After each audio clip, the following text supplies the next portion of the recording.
Amables televidentes, bienvenidos a Matemágica, programa de sensibilización en matemática e historia de la ciencia, original de San Rafael Televisión.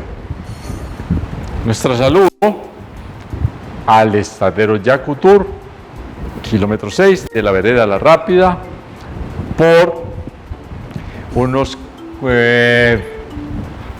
como casi 4 años ya con nosotros. Bien, muchas gracias al estadero Yacutur.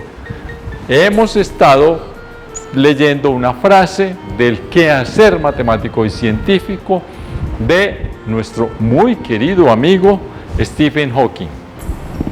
Stephen Hawking dice, y con sobrada razón, que la física y la matemática pueden decirnos cómo comenzó el universo. Digan si no sabe de qué está hablando, pero no pueden predecir el comportamiento humano porque hay muchas ecuaciones por resolver. Bueno, en realidad hay gente que le apuesta a eso. Les voy a contar una anécdota, ¿cierto? Porque ocurrió. Mire, la gente desde hace muchísimos años ha pretendido y lo ha deseado, y también lo ha pretendido, saber cómo van a reaccionar las personas de tal y tal manera, en tal y tal circunstancia, perdón. ¿Cómo van a reaccionar en tal y tal circunstancia? Y muchas veces se equivocan y algunas veces aciertan, por supuesto que sí. Pero la mayoría de las veces hay equivocaciones, ¿cierto? Pero siempre hemos estado, algunos, sobre todo los que tienen el poder, a ellos les gustaría saber cómo manipulamos esta cosa para que los seres humanos que nosotros dirigimos, de los que nosotros nos lucramos, hagan lo que nosotros necesitamos. Y no falla. Entonces, una época por allá, hace un poco más del siglo, digamos, sí, por esta época, hace alrededor de 100 años, ¿sí? Que apareció un libro que se llama La interpretación de los sueños de Sigmund Freud. Fue el libro más grande, uno de los grandes libros que escribió Sigmund Freud. Él era un médico, se escribe así, Freud. Él es de origen israelí, judío, se dice. Sigmund Freud escribió un libro que se llama El significado de los sueños. Y a partir de esos momentos, esto apareció en el año 1900. Realmente apareció en 1899. Se escribió este libro, pero por darle como algún auge más, por darle más pompa, dijeron que se escribió justo en 1900. Como quien dice, aquí empieza una de las cosas importantes de la humanidad.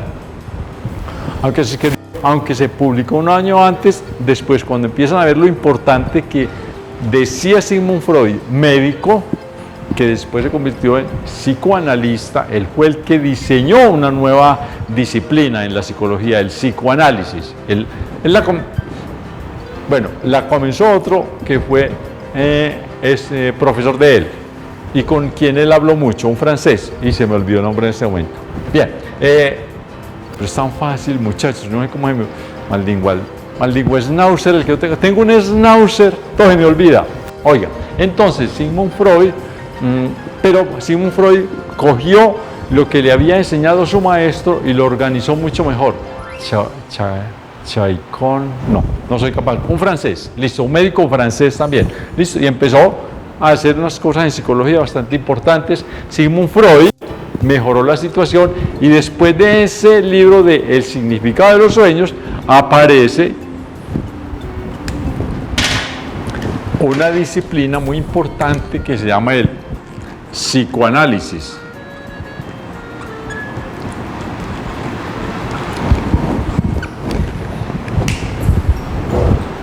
Y la gran mayoría de la gente dijo, Por aquí es donde vamos a descubrir cómo van a reaccionar los seres humanos. Y todo el mundo le dio auge a eso, y todos los grandes filósofos de la época, porque esto parecía, en esta época eso era que filosofía. Cuando recién empezó eso era filosofía, no era psicología. Eso es que filosofía. Por este lado es que nos vamos a dar cuenta cómo es que somos los seres humanos. Y esto, mejor dicho, no va a tener cabida. Va a ser por aquí. Ahí sí vamos a ver qué le hacemos a este para que haga esto, y qué le hacemos a aquella para que haga esto. De verdad, así se creyó. Y todo se vino abajo con el tiempo, porque el alma humana es demasiado compleja.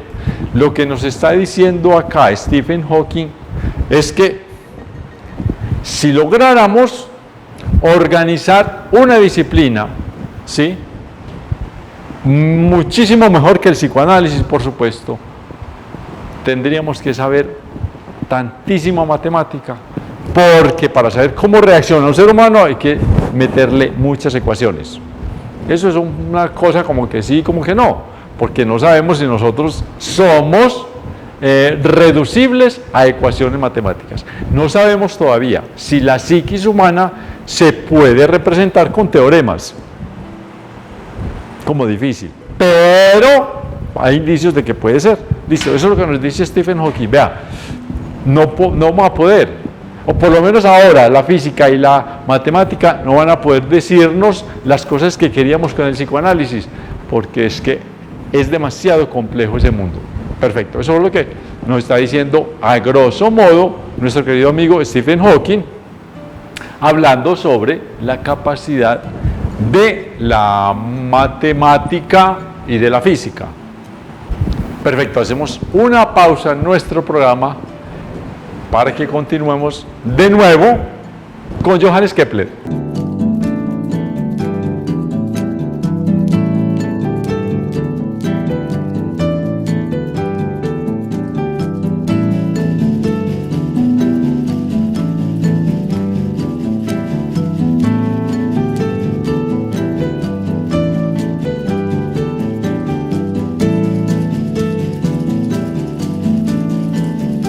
Amables televidentes, gracias por regresar a nuestro programa. Decimos que vamos a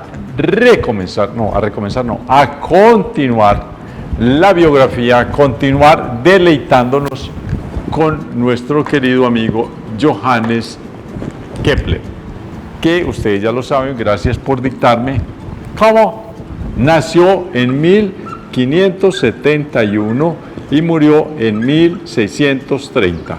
Sí, algo así como 59 años hay ahí. No puede, sí, quizá hasta los 60 completos, pues posible. Listo. En el programa pasado habíamos hablado de cómo él se llenó, es razonable, le pasó a Pitágoras y le pasó a Platón, que dijeron, este mundo hecho por los dioses, porque ellos eran politeístas, no eran monoteístas como nosotros en nuestro catolicismo. Ellos eran politeístas, creían en muchos dioses, entonces ellos decían, los dioses son muy inteligentes y pruebas de inteligencia es que han hecho un mundo perfecto. Y eso quedó en mucha gente que los leía, ¿cierto? Y es muy fácil uno convencerse de eso inicialmente, de que el universo es perfecto y entonces está hecho por unos dioses perfectos y todo está muy bien tiene un muy buen engranaje todo se mueve de una manera muy precisa, muy perfecta.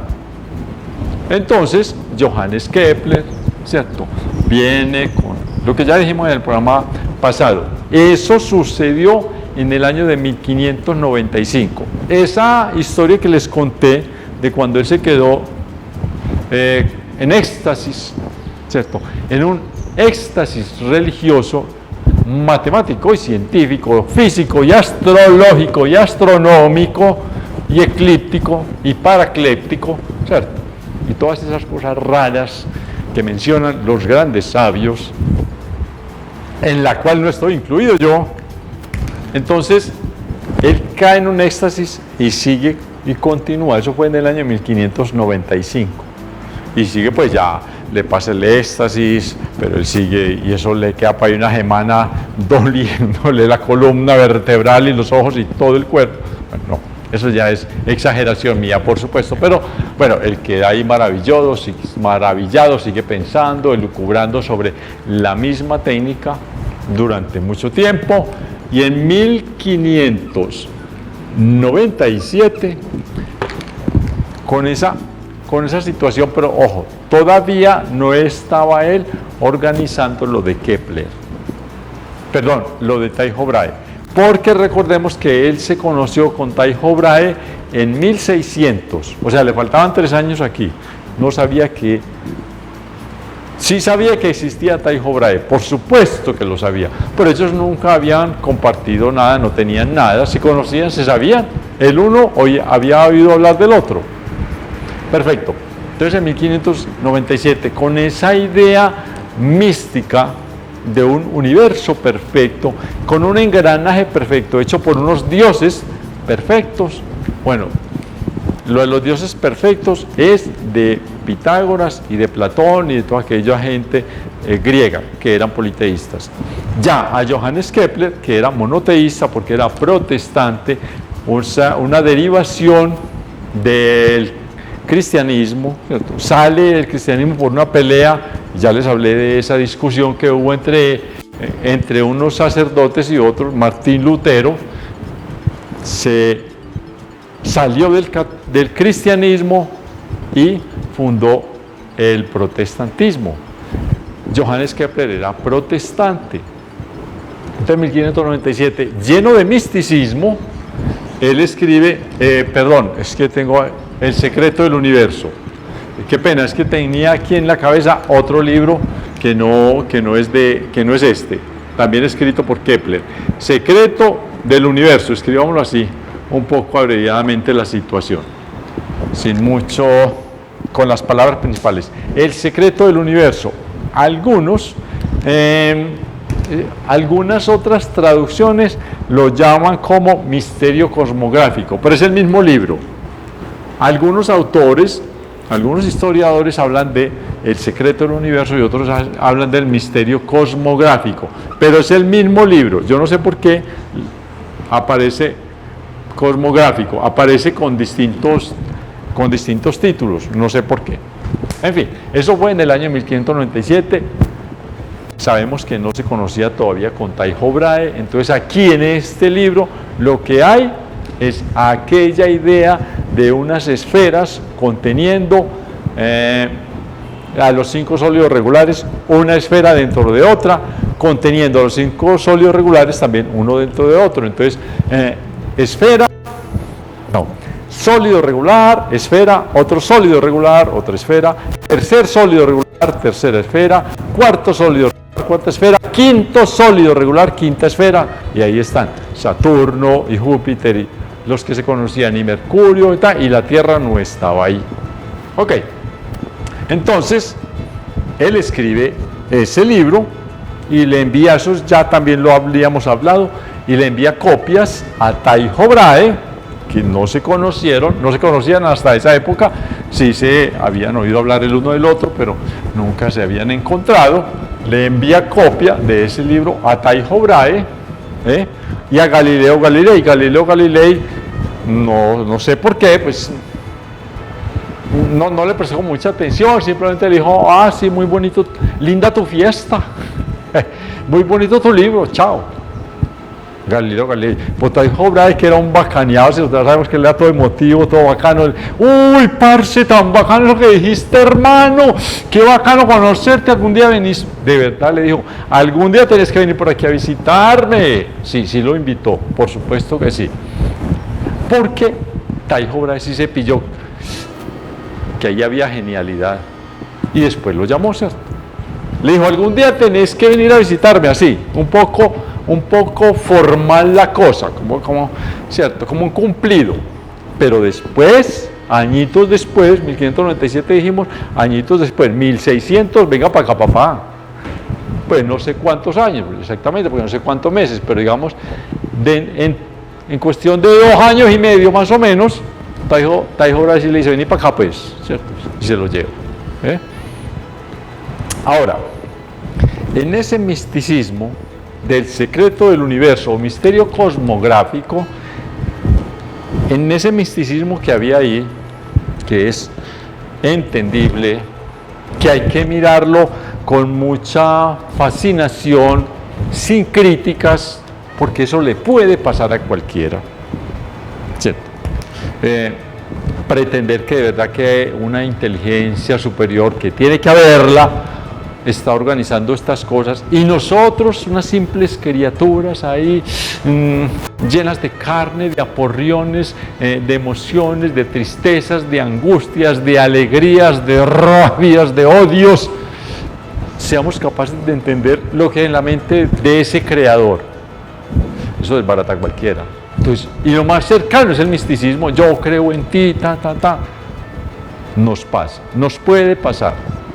Después viene la razón, la ciencia, y nos dice, muchachos, no están así, pero también sigue siendo maravilloso. Ojo, sigue siendo maravilloso. La ciencia, la física, la matemática, la química, todas esas cosas, aunque no estén pegadas, ligadas a la teología, a Dios, siguen siendo maravillosas.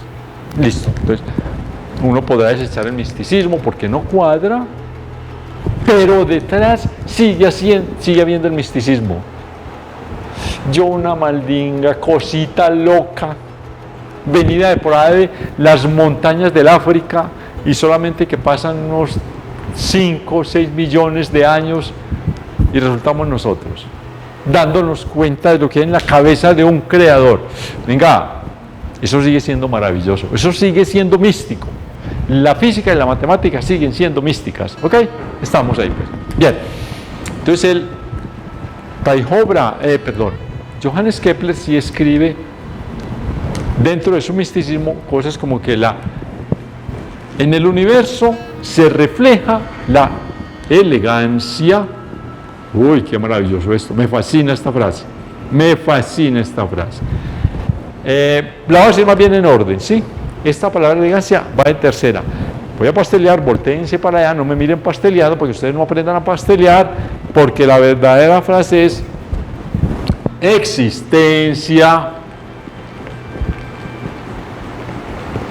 sabiduría y elegancia de Dios está aquí reflejada en este universo. Eso es lo que entendía Johannes Kepler y lo escribió así. Y le voy a acabar de decir una de las frases con la que completó esta maravillosa idea. Yo la voy a repetir porque me fascina, me parece hermosísima. La existencia, la sabiduría y la elegancia del Creador se reflejan en el universo. Es una cosa muy bella, eso es un poema, muchachos, cosa tan maravillosa. Listo, y él sigue diciendo, ya lamentándose un poco, ¿cierto? Lamentándose un poco, pero también siguiendo como con esta cosa hermosa de que Dios está ahí detrás. Y dice él, escribe ahí comillas, abre comillas, Johannes Kepler, todo aquello. No yo, Oscar Giraldo, Kepler, yo estoy hablando a través, Kepler está hablando a través de mí. Qué importante soy yo, muchachos. Kepler hablando a través de mí. Escuchen, muchachos, escuchen la voz de la sabiduría. Listo, entonces dice, yo deseaba ser teólogo. Ya sabemos que eso es cierto. Ahora me doy cuenta que Dios puede ser celebrado también a través de la astronomía. De verdad, ya lo sabemos que él estudiaba, él estaba fijado aquí ser teólogo, lo sabemos, ser un teólogo de la iglesia protestante, Y él decía, yo lo voy a repetir, eso es muy bello, yo voy a repetir estas dos frases, y vuelvo y la leo porque no me aprendí, esta ya me la estoy aprendiendo. La existencia, la sabiduría y la elegancia del Creador se reflejan en el universo. Entonces, como él ya ve que no pudo ser un directo aliado de Dios a través de su palabra y de la liturgia y todas aquellas cosas de la teología, ya no podía hacerlo. Él dijo, yo soy astrónomo, ahora no puedo ser teólogo, ahora soy astrónomo. Y dice esto tan maravilloso: yo deseaba ser teólogo, pero ahora me doy cuenta de que Dios puede ser celebrado también a través de la astronomía. Él seguía en su idea mística, y bien hecho, me parece maravilloso, me parece maravilloso. Él continuaba con su idea mística. Entonces, él, habíamos dicho también, en algún momento, no recuerdo cuándo, pero no me van a decir que estoy equivocado, muchachos, por Dios, ¿cierto? Ah, sí, no, sí lo recuerdo, claro, el profesor Michael Maestlin. Voy a tratar de hacerlo, porque es muy posible que a mí se me haya olvidado exactamente la ortografía, pero es así. Alemán, este señor que fue profesor, más que maestro, profesor de Johannes Kepler. Sí, claro, ya. Ahora sí estoy seguro de que es así. Bueno, seguro si lo escribo bien. Maestlin. Michael Maestlin. Ahora sí no me van a decir qué fue que lo olvidé. Michael Maestlin le revela a él, como era un alumno muy adelantado, muy aventajado, con mucha capacidad, ya lo dijimos. Michael Maestlin le dice: ve, por ahí hay un librito que escribió un señor llamado Nicolás Copérnico, es muy importante que vos lo leas. Eso no se lo daban a todo el mundo, eso era para unas mentes muy importantes, entre ellas, entre las poquísimas de esa época, Johannes Kepler. Listo, entonces Johannes Kepler se lee el libro, lo entiende, lo capta y queda convencido, queda absolutamente convencido. El universo es copernicano, o sea, el Sol es el centro de todos los planetas y la Tierra es un planeta más en compañía de los otros que se conocían hasta esa época. Entonces ya con la Tierra son 6, ¿cierto? Ya con la Tierra hay 6 planetas, no 5. Entonces,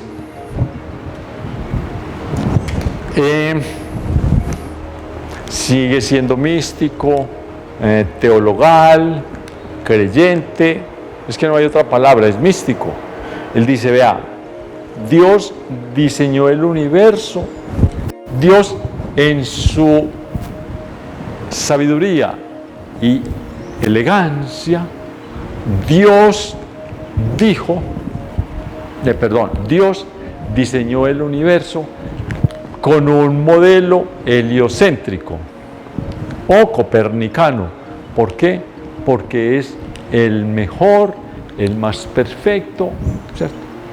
Y por supuesto se creía en esos momentos que las órbitas eran absolutamente circulares, una bolita bien redondita, listo. Entonces él decía, es que inclusive es mucho mejor el modelo heliocéntrico o copernicano que el geocéntrico, por una sencilla razón, de que es que la sabiduría de Dios también lleva a la simplicidad, lleva a lo más sencillo, a la sencillez, y el más sencillo, el modelo copernicano, que el geocéntrico. Y en eso sí tenía razón también, ¿cierto? Pues ya se sabía por historia, porque el modelo que hablamos acá hace varios programas ya, el modelo diseñado por Claudio Ptolomeo, que era geocéntrico, absolutamente complicado, nadie pudo avanzar, ni siquiera el mismo Claudio Ptolomeo. Ok, entonces él decía, toda esa armonía, Johannes Kepler decía, toda esa armonía, toda esa sabiduría, toda esa elegancia, toda esa sencillez, no da sino para que el universo se esté definido por 5 sólidos regulares, 5 esferas, una dentro de otra, todo bien empaquetadito.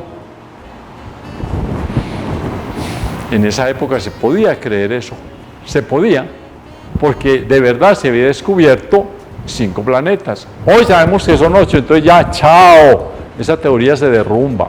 Hoy, por supuesto que antes de que la derrumbáramos nosotros, 200 años después, la derrumbó el mismo Kepler, ¿cierto? Con las mediciones que le pasó Tycho Brahe. Pero sencillamente el modelo de los 5 sólidos regulares con los 5 planetas, a esa época se podía creer, para hoy ya no. No necesitaríamos ni a Tycho Brahe ni a Kepler. Si ellos dos no hubieran trabajado, hoy solamente, de verdad, si nos hubiéramos saltado la historia, hoy no podríamos creer en el modelo de Kepler, de esos 5 sólidos, uno detrás de otro. Esas matriuscas rusas, ¿cierto? Bueno, ese es otro cuento. Busquen ahí en Wikipedia, matriuscas rusas, para que entiendan lo que les estoy diciendo, unas muñequitas que encajan una dentro de otra. Él se imaginaba así. Si ellos no hubieran pensado, si no hubiera existido ni Kepler, ni Tycho Brahe armando todo ese asunto, y hubiéramos saltado ese episodio, si la historia de la humanidad se hubiera saltado ese episodio, no hubieran existido ni Johannes ni Tycho, hoy descubriríamos que son 8 planetas. Entonces el cuento del universo perfecto con los 5 sólidos regulares ya lo hubiéramos tenido que cambiar. Listo, pero por fortuna existió Kepler, que él mismo creó ese modelo y él mismo lo desbarató porque vio que no le servía. Eso es importantísimo y lo veremos. Bueno, hay una historia pues que no es muy importante porque ya no es parte técnica, pero Johannes Kepler era una persona muy sola, se ubicaba en sus cosas, muy centrada, y algunos amigos, así los más cercanos, el círculo de amigos más cercanos, hombre, y este man pues tan solo, ya con edad de merecer, como se decía en la antigua Roma y en la antigua Antioquia, en edad de merecer, este man en edad de merecer, ¿saben qué es eso? Averigüen bien, en edad de merecer. Los que me están escuchando saben qué es eso. Y este man pues ya en edad de merecer, y vean, no tiene una noviecita ni una mujer, hombre, este loco hay que conseguir, y lo hice, y le consiguió una muchacha, bien, una muchacha más o menos, con cierta capacidad económica. Se llamaba Doña, hay que pastelear,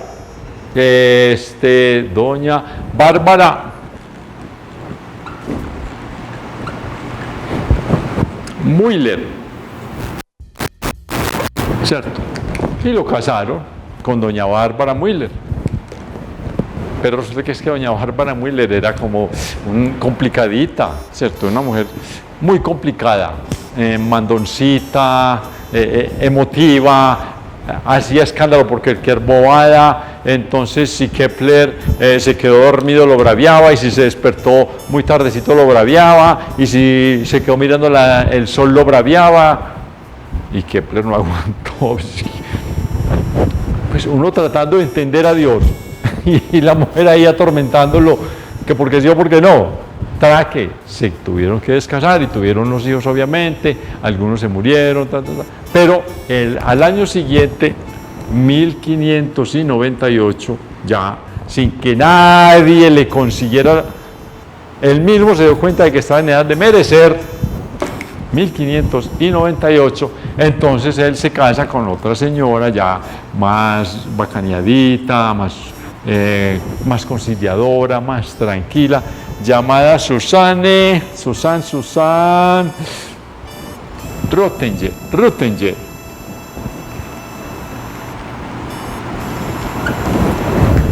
Doña Susanne Röntgen. Y con ella sí, 7 hijos. De eso. Bueno, listo, ya, eso ya es chismo. No me pongan a chismosear, muchachos, ese no es mi estilo. Ustedes, ¿para qué me preguntan esas cosas? Bueno, listo, se casó, tuvieron 7 hijos, se le murieron como 3, ok, porque en esa época era normal que los bebés se murieran, estábamos en una época muy complicada de problemas de higiene, de salud, de tanta cosa, mucho virus, mucha pobreza, de verdad, la gente vivía como en tugurios, en fin, muy complicado, y se le murieron 3 de sus hijos, y tuvo 7. Chismes ya de familia, pero vale. En este chisme hacemos una pausa en nuestro programa y continuamos dentro de unos segundos para terminar nuestro programita. Qué tristeza por el día de hoy. Nos vemos. Santi, ¿cuánto llevamos?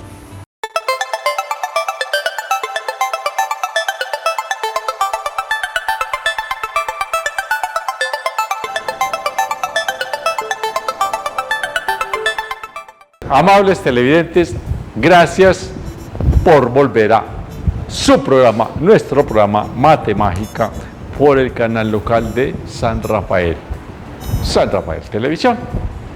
Entonces veníamos hablando, bueno, el hombrecito se casa 2 veces con Bárbara, luego con Susan, se le mueren varios hijos acá y allá. En total él tuvo casi como 10 y se le murieron por ahí la mitad. Más o menos, ¿cierto? Complicadito, pero bueno, es lo que pasa. Entonces, llega el año de 1600, importantísimo año. Nuestro,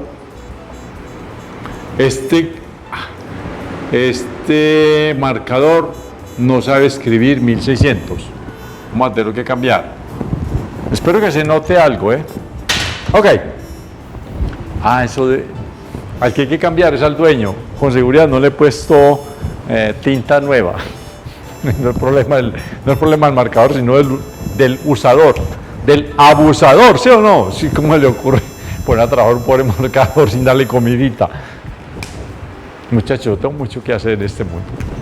Bien, entonces llega el año de 1600 y aquí, ojo, aquí es cuando Tycho Brahe llama a Johannes Kepler y le dice venite, ¿cierto?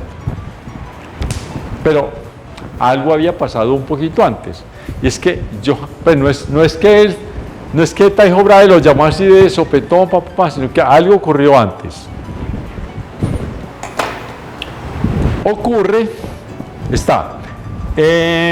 Hay que irnos al problema de la historia de la religión católica en la Europa del siglo XVI y ya obviamente entrando al XVII.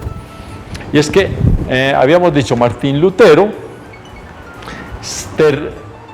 cree en una cosa sensata, viable, razonable. Dice, ya la Biblia no está escrita en latín.